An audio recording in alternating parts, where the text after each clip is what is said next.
Hey Snobs! I'm Jade. And I'm Jonquel. And you're watching Cooking with the Wine Snobs.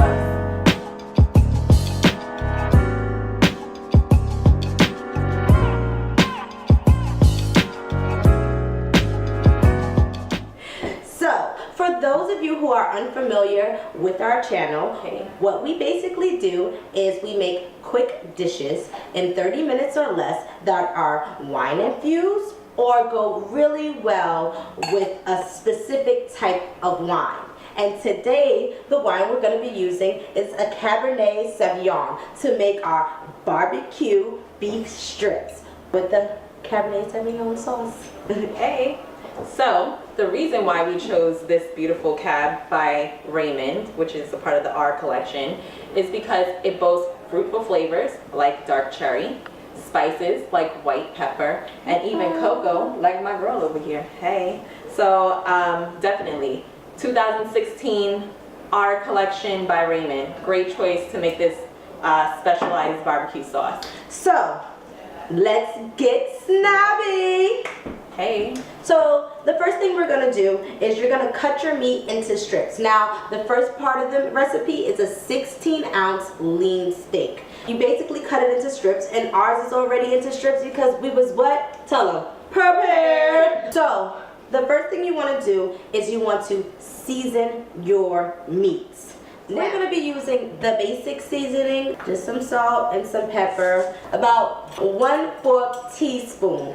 I'm just doing this because it's the basics and some people don't like all that seasoning, but honey, I like to season it up. Normally I would be using some Laurie's. Or some sazon en adobo. Yes. So we got our salt and we got our pepper in there, and I'm just going to mix it up like this to try and get our seasoning all covered up with it. Normally I don't mix it with these things but I didn't want y'all looking at me like, you know, ew, she got her hands in it. But you know what? I'm eating this anyway, so I'm going to put my hand in it. And our hands are clean. And our hands are clean. Yes. But also a great idea that just really came to me that I also enjoy doing is seasoning the meat the night before so it has time to really take in that flavor. Yeah, that's a good one. Marination.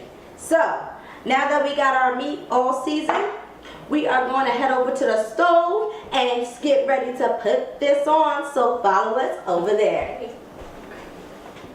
Girl, I'm going to let you take over this because this is your thing. Oh, this is my thing? All right. Cooking and preparing the meat. So, what we're going to do is we're going to take some of this olive oil and we're going to add about 1 tablespoon of the olive oil, because the good thing about olive oil is a little bit goes a long way. And we're going to add it to our pot. Our pot was already heating up, so that way it'll help the oil get hot faster.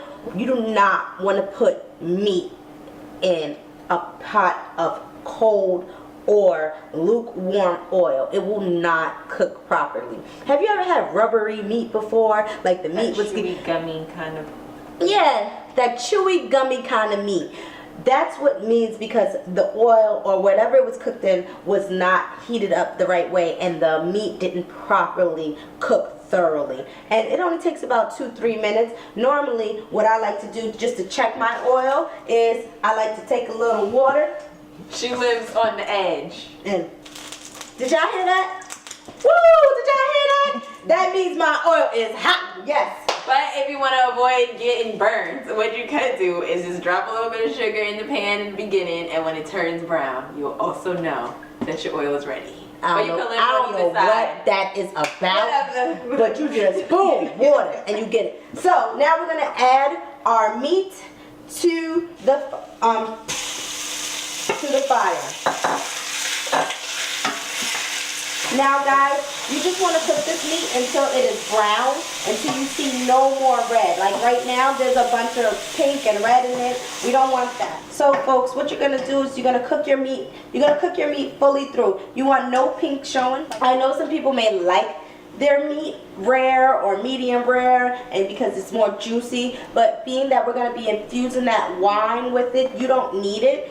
because the wine is going to make it preserve the juices and keep it juicy. And if it's not fully cooked, it may be like a little soggy or just have too much of a wet feeling. So while I'm here cooking this meat, I want you guys to head over and check out what Jade's doing. She's going to be putting together the barbecue sauce, which is the it piece of the night. Like, you know that one thing? That's what she's doing. I'm kind of jealous. So see you over there.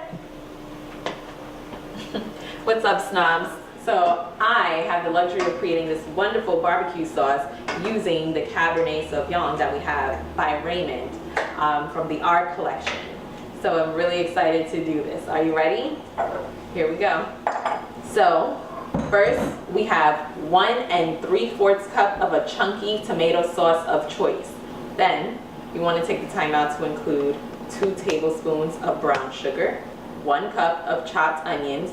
You can use whatever onion you prefer, but we're using white. 1 tablespoon of classic yellow mustard, but you can use honey mustard to give it like a honey barbecue kind of taste if you prefer. And I'm up here cleaning this spoon because we about to be using it again. Hey, gotta have clean stuff. Then we're going to include 2/3 of the R collection Cabernet Sauvignon 2016. 2/3 cup. This is exactly why Polly mentioned this might not be the recipe for your whole family to try. And we're gonna stir that up. We're gonna mix it up real nice. Also, while she's doing that, I'm going to include 1 tablespoon of Worcestershire sauce. Who the hell really knows how to say that? Worcestershire. Winchester. Winchester. This sauce is gonna give it a nice smoky taste. That's so good. Look at that. So now we're gonna head over and pour this on our beef strips over there. Now that we got that fully coated, we're gonna put a lid on it. We're gonna keep it at a nice medium-low simmer. And we're gonna let that simmer for 15 minutes. And then that's it. We'll plate it and we'll see you back at the counter.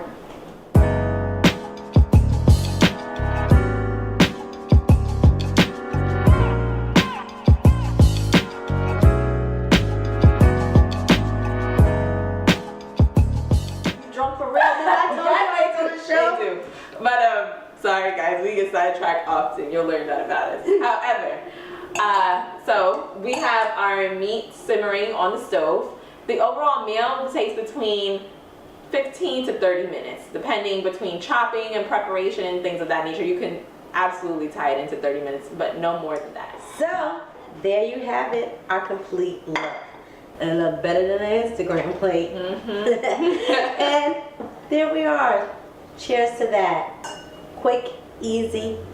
We added some macaroni and cheese on the side. Like we said, tune in for our side dishes. We will be making just side dishes sometimes too, as well. And if you're in the New York area, in Westchester County, we host Wine Snob meetings every second and last Saturday of the month. So please come join us. And like I said, it's just tasting. We are not cooking. But to satisfy your hunger, continue to support us, continue to watch our videos, and subscribe. We love you for watching. Thanks, snobs.